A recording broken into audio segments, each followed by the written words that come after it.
오늘 말씀 봅시다. 요한복음 2장 13절로 22절입니다. 같이 합독 하겠습니다.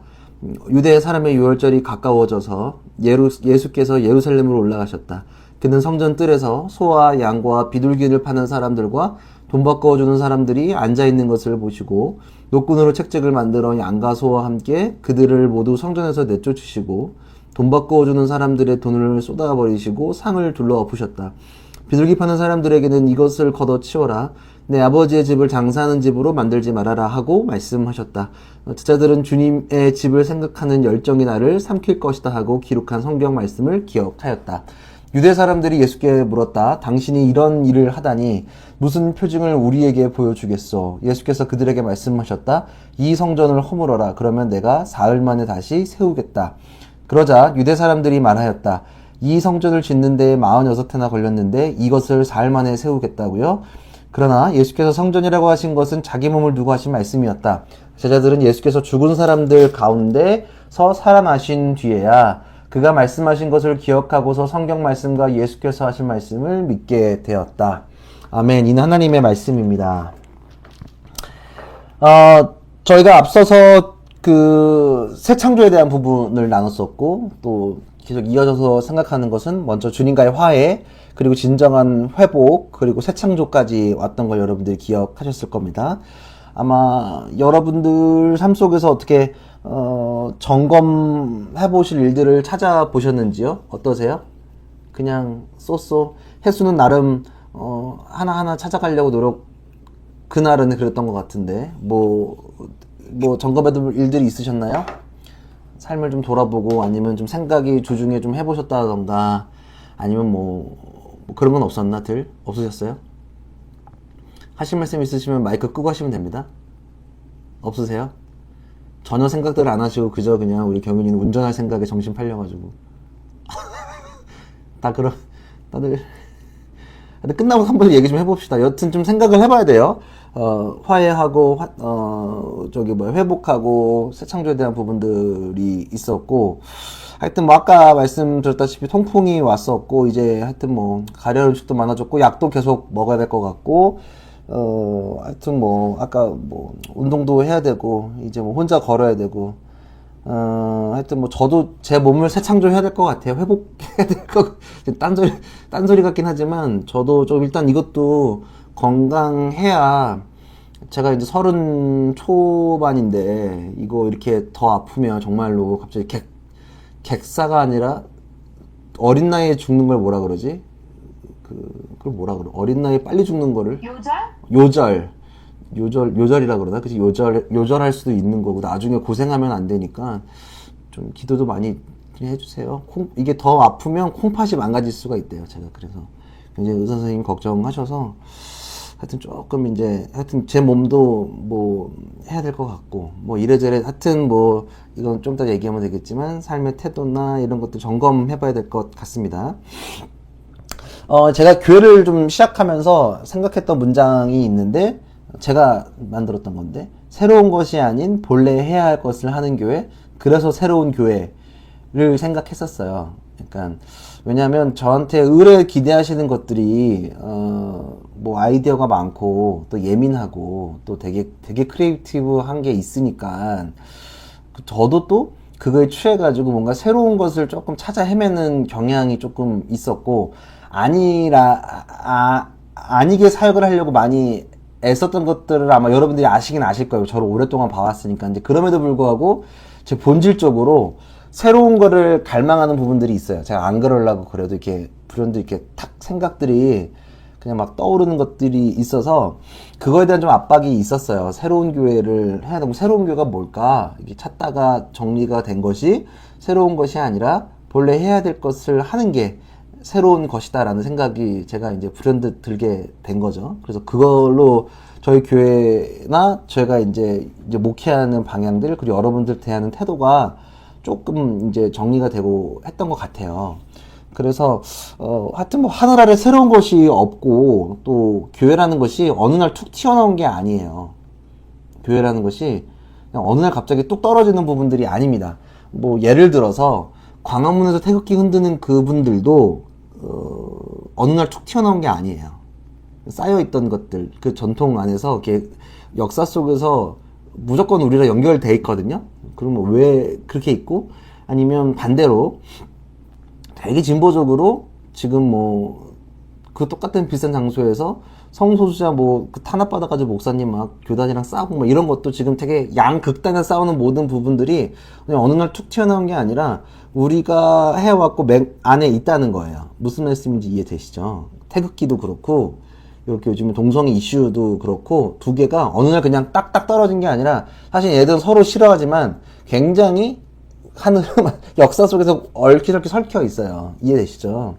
그러니까 교회는 어느 날 툭 튀어나온 게 절대 아니고 2000년 역사 속에서 유지되어져 왔고 이어져 있어요. 그래서 그거에 대한 결과가 저와 여러분입니다. 그러니까 모든 교회는 연결되어져 있어요. 그래서 삼위일체 하나님을 따르는 모든 교회와 사람은 사실 같은 형제고 가족입니다. 그러니까 우리나라뿐만 아니라 세계적으로도 연결되어 있죠. 그래서 사도신경 고백 중에서 우리가 마지막 부분에 공교회와 이 단어 기억나서 공교회라는 단어가 마지막에 나오는데 그게 뭐냐면 공통적인 교회를 의미하게 되는 거예요. 그러니까 근데 아쉽게 공통적인 교회를 뜻하는 이 모습이 요즘은 좀 약해져 있어요. 왜냐하면 교회가 서로 협력과 연대 대상이 아니라 사실 경쟁의 상대가 되었기 때문이에요. 사실 특별하게 저희가 있는 지역들이 한국에서 굉장히 교회들이 많고 또 예민하고 교회적으로도 예민하고 앞서가 있는 교회들이 사실은 굉장히 많기 때문에 정말 농담 아니라 프리미어 리그 수준의 팀들이기 때문에 사실은 연대보다는 경쟁하는 것들이 조금 더 앞서 있다. 그래서 서로를 비교하는 것들이 많이 있었어. 사역할 때 막 저기 어디 교회는 청소년부 뭐 스키장 데리고 간다고 근데 왜 여기 판교동은 어디 안 가냐고 막 이렇게 돈 왜 더 많이 내냐고 이런 얘기도 듣고 막 비교가 되고 경쟁하게 돼요. 무슨 말씀인지 아시죠? 근데 그런 부분이 있긴 하지만 그러나 교회는 연결되어져 있어요. 그리고 뭐랄까 각 교회마다 특색이 존재하게 됩니다. 요런 부분도 있지만 교회는 서로 조금 다 다른 부분들을 서로 인정해요. 그래서 개신교란 이름을 갖고 있는 거예요. 10개자. 그래서 교단이 다 다르고 색깔이 다르고 대신 카톨릭은 하나잖아요. 카톨릭은 진짜 한 교회거든요. 전 세계적으로 한 교회임을 왜냐면 교황을 토대로 쫙 뿌려지는데 개신교회는 각자의 색깔을 유지하는 게 개신교회니까 이런 것들이 있어요.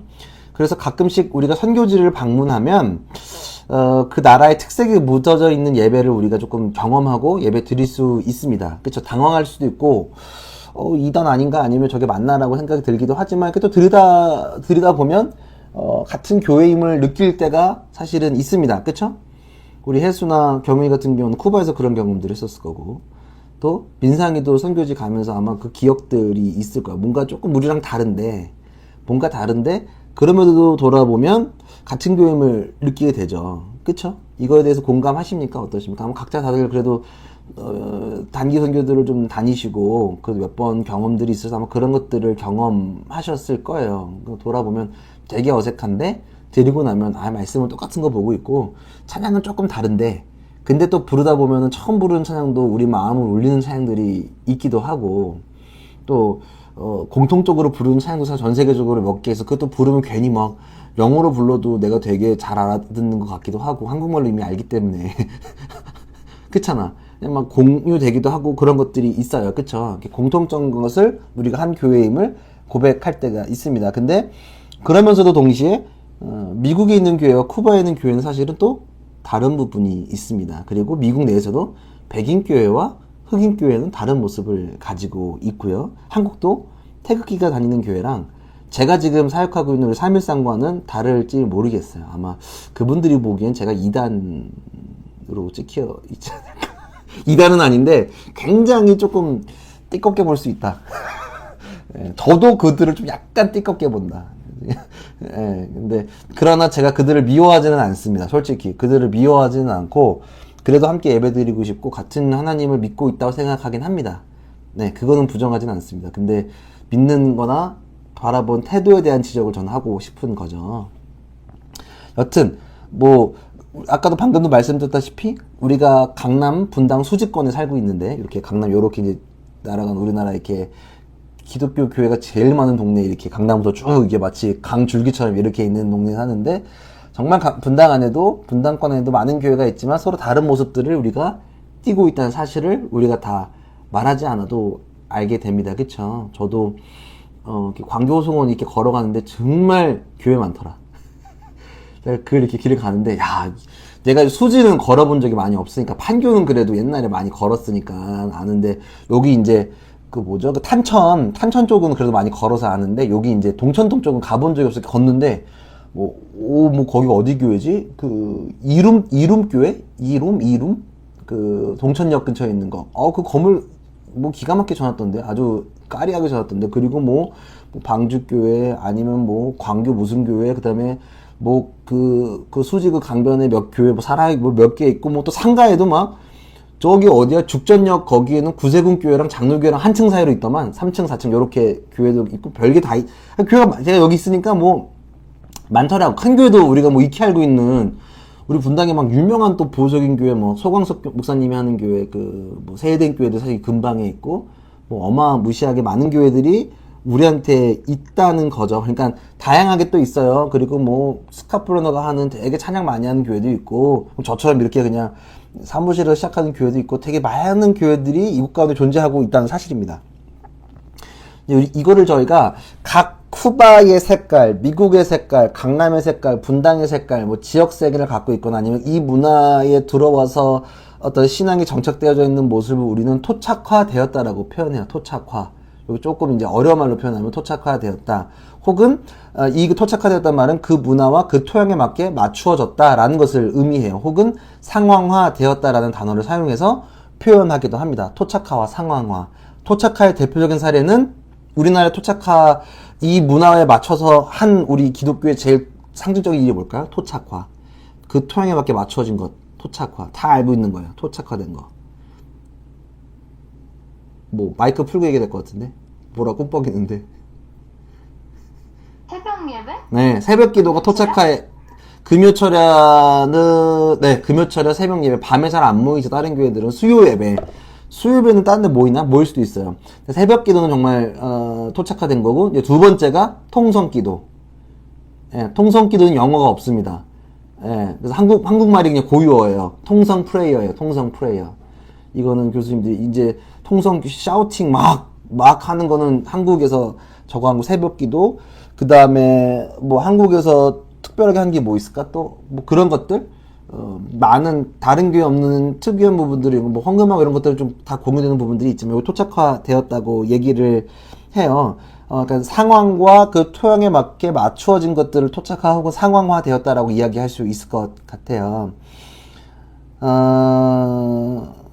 그래서 사실은 이런 경우가 좀 있죠. 그러니까 그래서 혹시 어떤 자기네 교회가 정통성이 있어, 우리가 드리는 게 전통 예배야, 정통적이야, 우리 교단이 정통적이야 라고 말하는 것은 우리 한국 사회에서 적절하지 못하다고 저는 생각을 합니다. 왜냐하면 광화문에서 태극기랑 성적이 이스라엘 국기 흔드시는 분들은 정통성이 있다 라고 표현하려면 2000년 전에 복장을 해야 돼요. 예, 그들이 했던 거를 그대로 해야 돼요. 예, 옷도 그렇게 입고, 지금 유대인들은 옷 그렇게 입거든요. 검정색 모자 쓰고, 걔네 그 루틴이, 보면 딱 유대인인 거 딱 다 티나. 여기 머리 이렇게 따고, 여기 술 달고, 그리고 다 지켜야 돼. 6월절, 77절, 다 드려야 돼. 근데 지금 그 사람들은 아니야. 그 사람들은 정통성이 있다고 주장하지만 사실은 토착화된 모습을 가지고서 신앙생활을 하는 거예요. 그래서 그렇게 내가 모든 걸 대변한다고 표현하기가 사실은 어려워요. 그들도 한국적으로 토착화된 부분들을 가지고 있어요. 방공을 외치는 교회도 토착화된 거죠. 이해되시죠?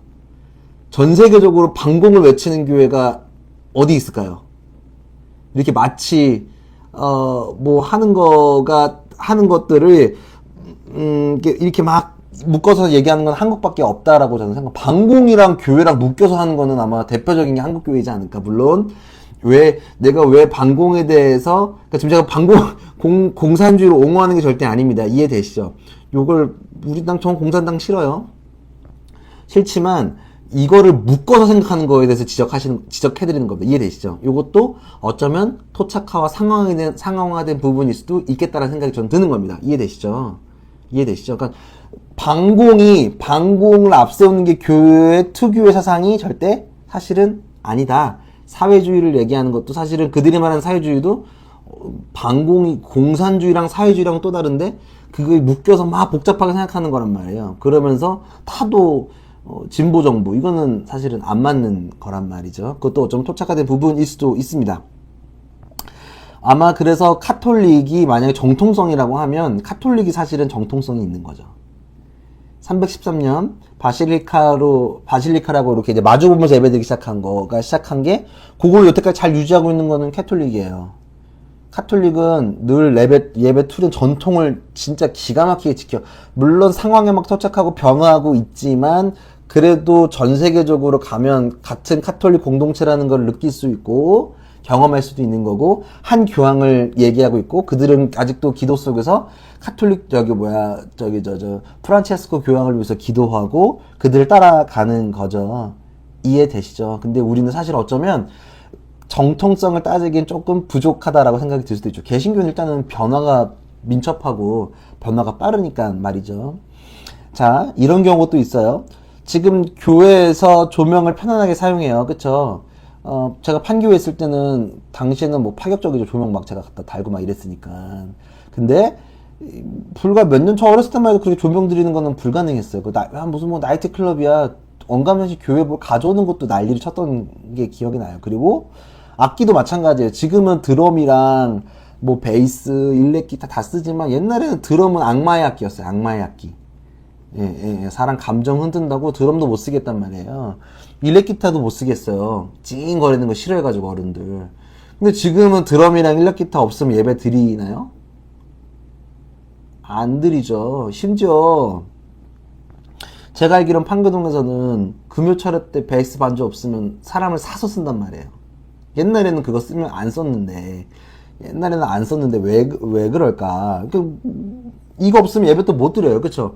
요즘은 조명 없어서 예배 못 드린다고 하는 교회들도 사실 없지 않아 있어요. 예를 들어서 우리는 장비 없어서 예배 못 드려요 라고 말하는 사람들도 사실은 있다. 그래서 지금 비대면 예배를 싫어하는 사람들도 있는 거죠. 이해되시죠?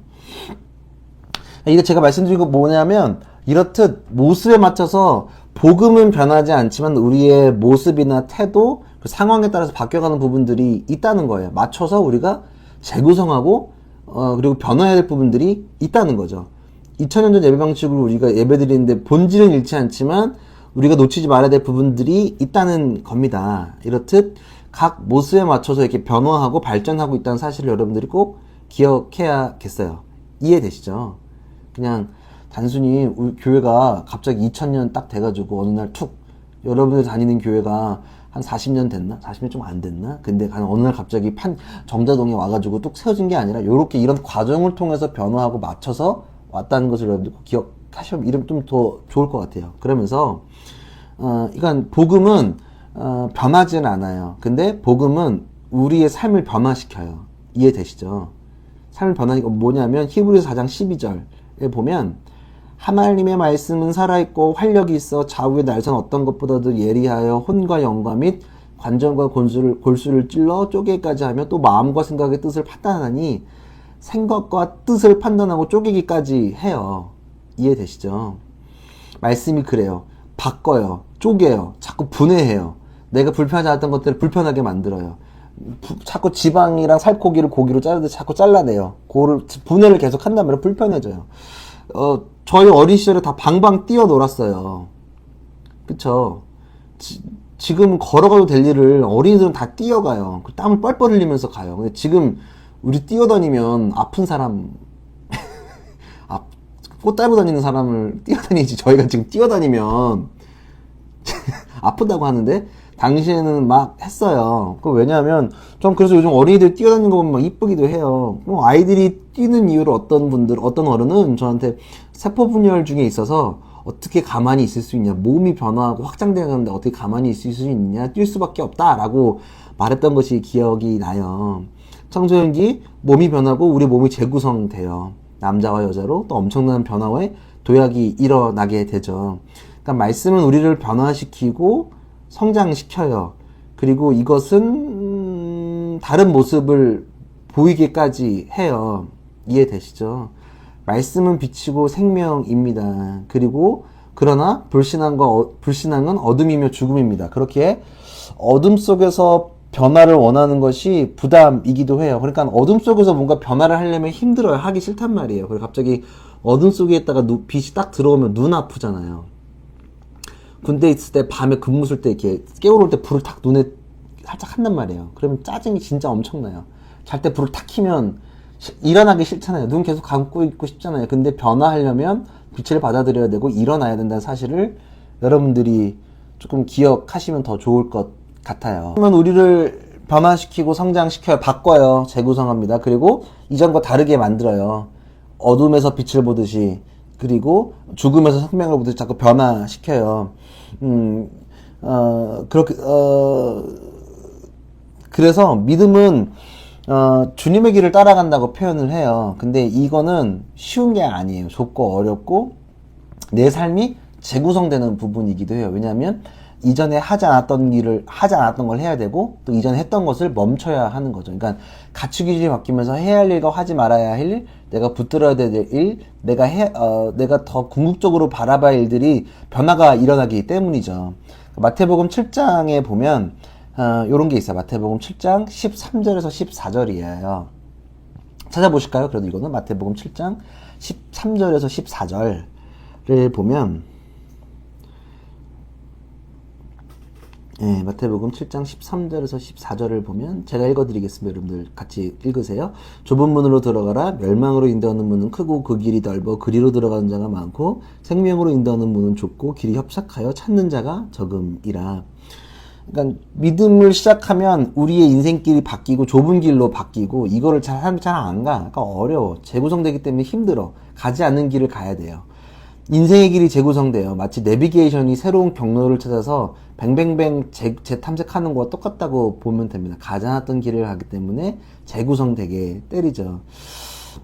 사실은 이렇게 우리가 왔지만 재구성하고 우리가 붙들어야 되지만 우리가 전혀 교회를 재구성하지 못하고 그냥 막연히 있었던 부분들이 있는 거예요. 그러니까 어떤 것들을 재구성해야 되고 어떤 것들을 변해야 될지 몰라요. 내가 어디서 왔는지 모르고 어디서 시작했는지 모르기 때문에 그냥 자기 하고 싶은 말만 교회에서 빽빽 소리를 지르는 거예요. 이해되시죠? 정치적으로 이용한다거나 토착화가 됐다는 사실이나 변화했다는 사실을 저는 인지하지 못하게 되는 거죠. 자, 오늘 본문을 한번 보면, 아까 오늘 본문 봤던 것들을 보면 이게 오늘 어떤 본문이냐면 성전 정화 사건이라고 불리는 본문이에요. 요 본문은 모든 복음서에 기록되어 있어요. 공간복음과 요한복음 이렇게 다 기록되어 있는데, 조금 차이점이 있다면 공간복음에는 종려주일 이후에 그러니까 호산나 나무까지 흔들고 들어와서 그 다음날 일어났던 사건이라면, 요한복음에서는 특이하게 우리 가나의 혼인잔치 그 사건이 일어난 그 직후에 기록되어 있어요. 요한복음에서는 초반에 이 일이 일어났다라고 기록되어 있어요. 자, 맥락은 똑같아요. 내용은 비슷한데, 이게 내용이 어떻게 되냐면, 오늘 본문은 예수님이 성전에 이제 유월절에서 올라가셨는데 그 성전에서 장사하는 사람들을 모질게 혼내시고 그들을 뒤엎으세요. 그러면서 자기가 3일 만에 성전을 다시 세우겠다라고 말씀을 하십니다. 왜 화내셨을까, 주님이? 보면 왜 화냈을까를 보면 사실 성전에서 장사하는 것은 타지에서 오는 사람들을 위한 배려였어요. 그렇잖아요. 멀리서 오는데 우리가 어떻게 예물을 동물들을 끌고 오겠어요. 안 되니까 그 유월절을 지키기 위해 오는 동물들을 가져오는 것에 한계가 있으니까 거기서 이제 편의를 봐준 거죠. 구입하고. 근데 이게 사실 처음 의도와는 달리 이게 좀 본질이 바뀌는 거예요. 그러면서 성전에 있고는 장사로 정신이 없는 거예요. 그리고 성전은 시장이 되었고 이 장사는 장사꾼과 제사장들의 배만 불리우는 꼴이 된 거예요. 이해되시죠? 바꾸어 지금 우리의 말하면 교회가 지금 바뀌어야 될 부분들이 지금 예수님이 뭘 지적할까? 여기서 장사를 통해서 배부른 사람들이 누구냐면 장사꾼과 제사장들이에요. 기억하세요? 그러면서 주님은 성전을 허물고 3일 만에 부활하겠다라고 말씀하세요. 이것은 진짜 성전을 허무겠다는 게 아니라 자신의 몸이 다시 살아날 것을 예언하신 거죠. 그쵸? 본문에도 나와 있고, 요거는 다시 부활하는 것과 연결되어져 있습니다. 지금 이 성전에서 장사하는 사람들은 처음 의도와 달리 변질되었어요. 이거를 그냥 두어야 됩니까? 어떻게 됩니까? 다시 만들고 재구성해야 돼요.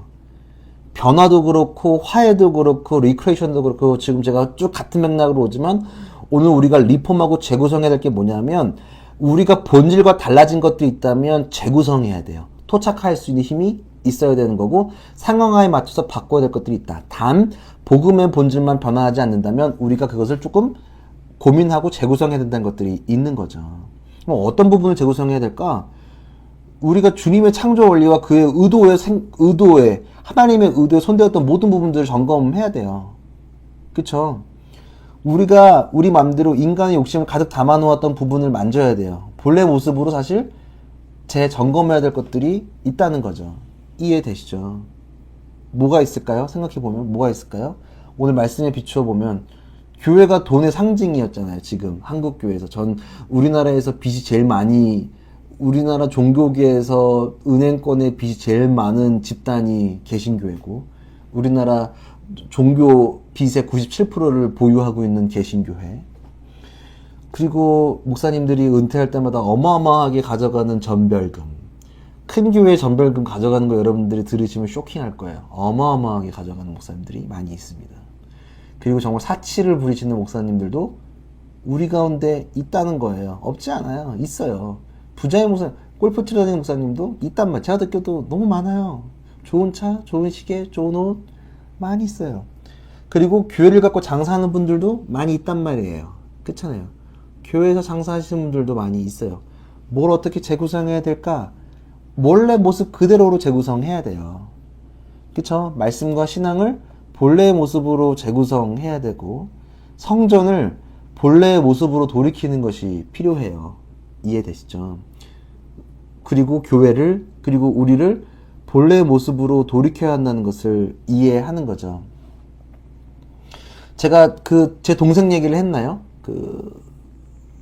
제 동생이 이렇게 있다가 저랑 신앙생활 같이 잘 하고 지금도 연락하고 막 잘 지내는 동생인데 걔는 동생도 전도사고 집에 막 목회자 집안도 있고 믿음이 좋은데 얘도 막 군중봉사를 열심히 했었는데 저희 본교회에 대한 굉장한 불만과 그 힘듦 때문에 좀 신앙이 떠났어요. 그리고 자기가 지금 일하는 곳이 기독교 재단이랑 연결되어 있는 데서 일해가지고 모든 사람이 신앙인이에요. 그리고 막 자기 괴롭히고 돈 삥땅 치는 사람들이 다 이제 장로고 권사고 목사야. 그러니까 얘는 원래 신앙도 많이 꺾였는데 그런 거 보니까 얘가 미쳐가는 거예요. 아 진짜 삐삐삐 진짜 이상한 사람들이다. 욕을 엄청 하는 거예요. 그러면서 저랑 만나면 제가 그런 거에 대해서 좀 정리해주고 그들을 옹호하는 게 아니라 생각을 정리해주고 그런 게 아니라고 얘기를 해주고 제가 본 성경의 관점에서 성경을 이야기해주면 얘가 무슨 말을 했냐면 저한테 형은 다른 성경 보세요 이렇게 얘기한 거 나한테. 형은 다른 성경 보세요. 똑같은 성경 보고 똑같이 얘기하는 거예요. 근데 어떻게 보고 내가 욕심을 내서 성경을 보기 시작하면 이 성경은 돈을 엄청 벌어다 주는 마법책이야. 기도하면 응답받고. 근데 이걸 또 굉장히 사회에서 좀 이렇게 다르게 보면 사람을 살려야 되고 다른 관점으로도 볼 수 있는 부분들이 있다는 거죠. 사람이 어떤 중심을 보고 따르냐에 따라서 다르게 읽혀지게 되는 거죠. 그래서 우리가 늘 본래 것이 어디서부터 시작했고 어떻게 뭐로 시작되는지를 늘 살펴보고 늘 깨어있어야 하고 늘 재구성해야 돼요. 왜냐하면 우리에게는 늘 상황이 변하고 문화가 변하고 흐름이 변하기 때문에 늘 맞춰서 민첩하게 바꿔야 되는 것들을 여러분들 꼭 기억하셔야 되는 거예요. 이해되시죠? 왜냐하면 사실은 교회는 NGO가 아니에요.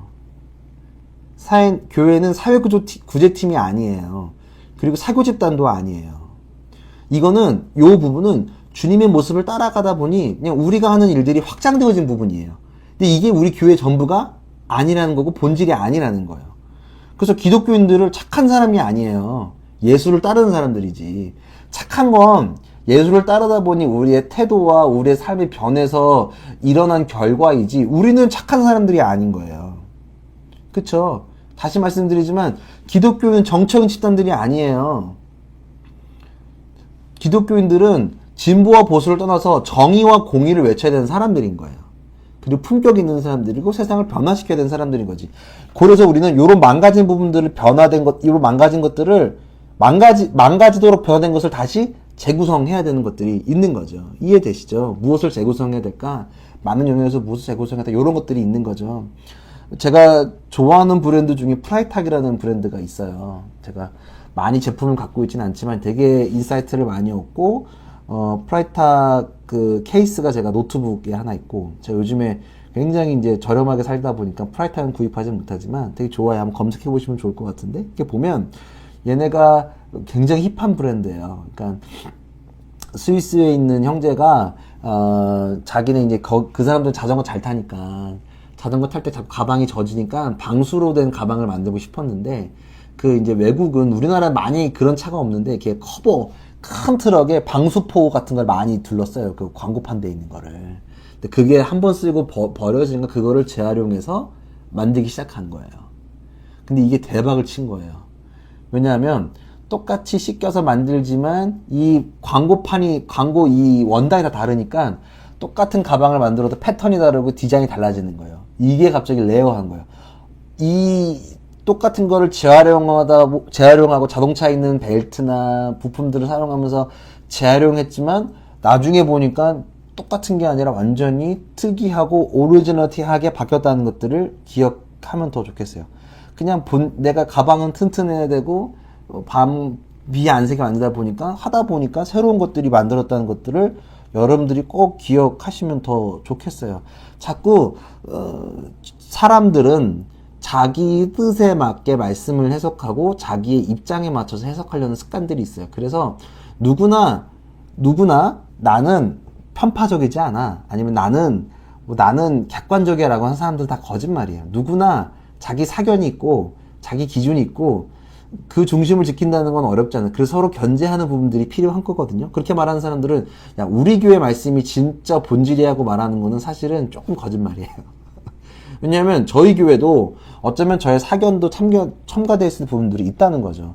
그렇지만 우리는 그럼에도 불구하고 끊임없이 재구성하고 깨어 있어서 우리가 혹시 망가진 게 있다면 다시 민첩하게 재구성하는 민첩함을 가져야 된다. 여러분들도 마찬가지. 우리가 어떻게 완벽할 수 있겠어요? 근데 그러나 우리나 교회나 나의 삶이나 재구성해야 하는 것들을 꼭 붙들어야 된다는 거죠. 우리는 마치 좀 이런 게 있어요. 요한복음 5장 1절에서 12절에 보면 베데스다 연못에서 치유받은 사람 이야기가 나옵니다. 안진뱅이가 일어난 거예요. 이해가 아세요? 베데스다 연못에서 그 기다리던 예수님이 일어나 걸어라 하니까 돗자리 들고 일어난 사람. 근데 요거 일어난 것보다 더 중요한 건 뭐냐면 돗자리를 갖고 일어난 후의 반응이에요. 유대인들이 이걸 좋아했을까요? 싫어했을까요? 안진뱅이가 일어났어. 30몇 년 된 안진뱅이가 일어났어. 근데 이거에 대해서 바로 얘기한 게 뭐야? 축하할까요? 뭘까요? 축하해가 아니야. 너 왜 안식일날 뭐 물건 들고 일어났어? 너 오늘 율법 어긴 거야. 이렇게 얘기를 했단 말이에요. 이거 아까 성전 정화 사건이랑 똑같은 거예요.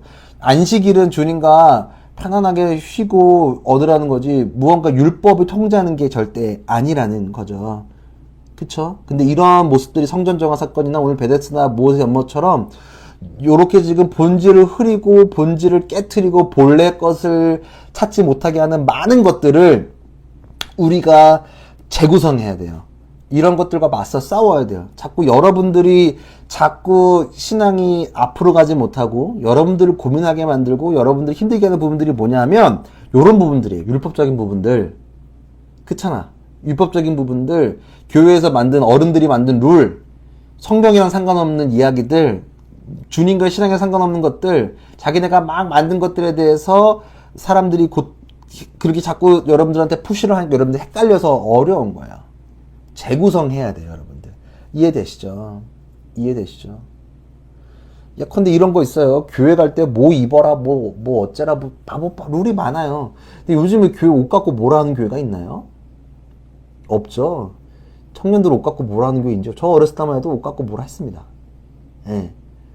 제가 종종 말씀드리지만 저 머리 갖고 더럽게 뭐라 그랬습니다, 교회에서. 지금은 아니에요. 상황이 바뀌었단 말이에요. 근데 제가 바뀐 건 저는 그때 입은 옷이랑 다르게 입고 머리도 다르지만 바뀐 건 많이 바뀌었죠. 근데 바뀌지 않은 건 복음밖에 없어요. 우리가 그것을 꼭 붙들어야 될 사실을 여러분들이 기억해야 돼요. 그러니까 주님을 예배하는 것을 회복하셔야 돼요. 그럼 예배하는 건 뭐냐? 여기서 본질과 스타일을 구분하셔야 돼요. 예배하는 것, 신령과 진정, 내 노력이 아니라 성령을 따라서 주님을 경험하고 예배하고 말씀을 나누는 것들이 중요한 거지. 자꾸 여러분들 헷갈리는 건 예배 회복, 예배를 회복해야 됩니다. 예배를 재구성해야 된다라고 하면은 야, 그 스타일을 따져요. 스타일이 뭐냐면 야, 우리 마코스처럼 하자. 우리 제이어스처럼 하자. 우리 위러브처럼 하자. 우리 누구누구처럼 하자. 야, 조명을 다 스타일을 바꿔보자. 조명하자. 그게 아니라는 거예요. 제가 이걸 당당하게 얘기할 수 있는 건 뭐냐면 제가 조명이나 모든 걸 해봤기 때문에 얘기하는 거예요. 그럼 조성민 너 조명으로 예배 안 드릴 거야? 아, 저 조명으로 예배 드려야죠. 저도 악기 좋은 거 쓰고 싶어요. 근데 그게 전부가 아니라는 거예요. 이해되시죠? 그거는 그 다음 일들이라는 거예요. 회복해야 될 것들에 맞춰서 움직여. 저희 교도 나름 조명 많죠. 구성하잖아요. 여기도 재구성했잖아요. 본질을 따르기 위해서 하나님의 성전을 거룩하기 위해서 저는 재구성한 거예요. 이해되시죠? 회복하고 했던 것들은 이해죠. 하나님을 사랑하는 게 반드시 무조건 통성기도만 하는 게 하나님을 사랑하는 건가? 맞을 수도 있고 아닐 수도 있어요. 때로는 침묵하면서 기도하는 것도 필요해요. 때로는 겸허하게 기도하면서 조용한 곳에서 기도드리는 것도 중요하지만 사실은 불과 한국교회 지금도 소리 빽빽 질러야지만 하나님을 경험했다고 말하는 분들도 있어요. 근데 그게 맞기도 하지만 전 다 100% 맞다고 생각하지는 않아요. 저희 어머니도 그런 주의자이기 때문에 소리를 빡빡 질러야 예배를 잘 들었다 생각해요. 맞기도 해요. 근데 그게 전부는 아니라는 거죠. 이해되시죠? 뭘 회복해야 될지 뭘 해야 될지 아는 거죠. 그래서 지금 제가 하고 있는 것들 여러분들이 해야 되는 것도 다 재구성을 해야 되는 거예요. 지금 제가 여기서 하는 것도 재구성하는 거예요. 리폼하는 거예요. 바뀐 건 없어요. 본질의 것을 재구성하는 거예요. 다시 처음으로 돌아가서 제가 아까 서두에 말씀드린 거 제가 새로운 것이 아닌 본래 해야 될 것을 하는 교회. 그래서 새로운 교회.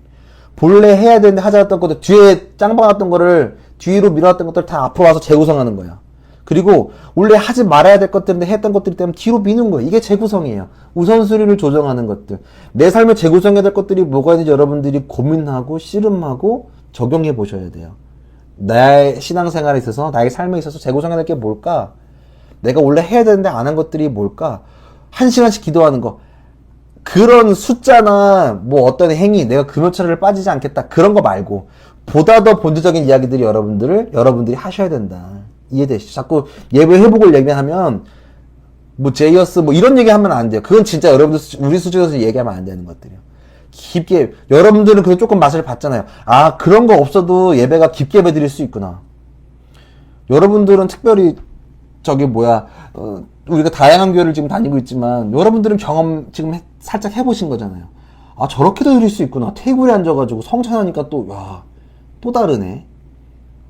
야, 유튜브로 찬양을 해도 괜찮네. 혹은 야, 기타 하나로만 드려도 우당탕탕 예배.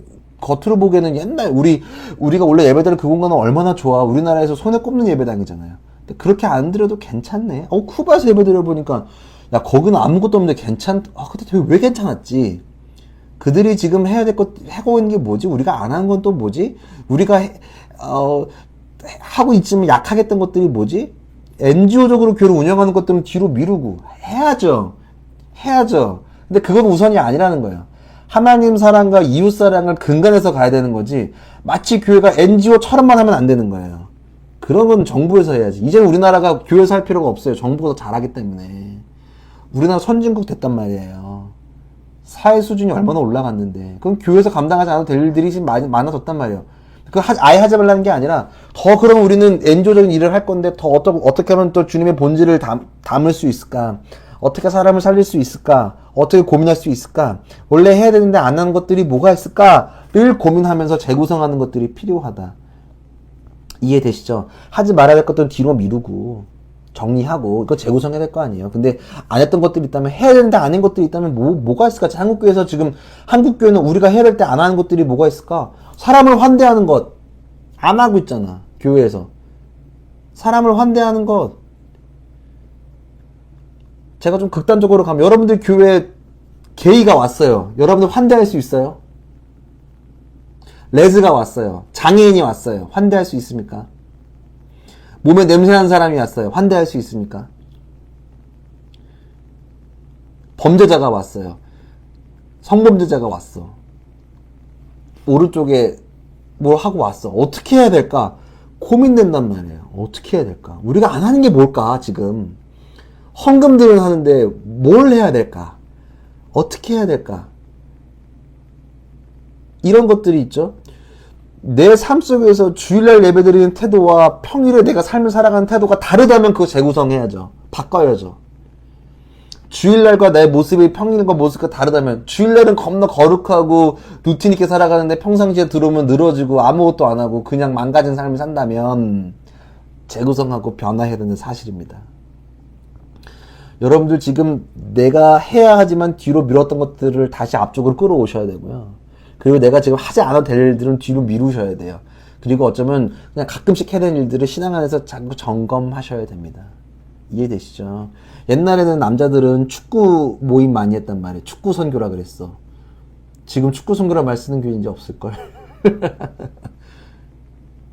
없어요. 저 어렸을 때 하면 축구로 전도 많이 했다 그랬어. 근데 그 진짜 그 전형적으로 본질이 깨어진 모임이 축구 모임이에요. 우리나라 한국교회 많은 대부분의 교회들은 뭐 많은 전도했다고 하긴 하지만 지금은 뭐 축구 선교? 왜 필요해? 지금 각자 개인 어플 보고 축구하러 나가는 시대인데, 용병으로 그냥 막 나가는 시대인데, 완전 시대가 바뀌어버렸는데, 재구성해야지. 그러면 바꿔야지. 복음만 안 건드린다면 우리가 바꿔야 될 것들을 많이 받고 삶의 영역에서 여러분들이 해내셔야 한다. 무슨 말씀인지 아시죠? 본질이 아닌 것들은 다 정리하셔야 돼요. 고민해 보셔야 돼요. 본질 아닌 게 뭐가 있을까? 고민해보고 씨름해보면 여러분들 삶이 이제 리폼 될 거예요. 리폼. 같은 맥락에서 하나님과의 화해가 일어났어요. 회복이 진정, 그 다음에 진정한 회복이 됐어요. 그 다음에 내 삶에 이제 하나님께서 뉴 크리에이션 개입하셨어요. 그런데 하나님께서 그 새 창조는 내 삶을 완전히 바꾸는 거지만 본질적으로 바꾸셨어요. 베드로가 어부에 살아남는 어부가 된 것처럼. 그러면 내 삶에서 이제는 나에게 주어졌는데 내 삶을 어떻게 재구성했다? 내 삶도 봐야 될 거 아니야. 뭘 창조적인 일들을 재구성해야 될까? 창조적인 일들을 어떻게 담아서 재구성해야 될까? 이거는 제가 줄 수 있는 부분들이 아니라 같이 고민하고 여러분들 삶 속에서 여러분들이 한번 테스트 해봐야 될 부분들이 있는 거죠. 이해되시고 여러분들 가운데 고백이 되시죠. 그런 것들을 돌파할 수 있었으면 더욱더 좋을 것 같고 더 하나님과의 일을 더 가까워질 수 있을 것 같습니다.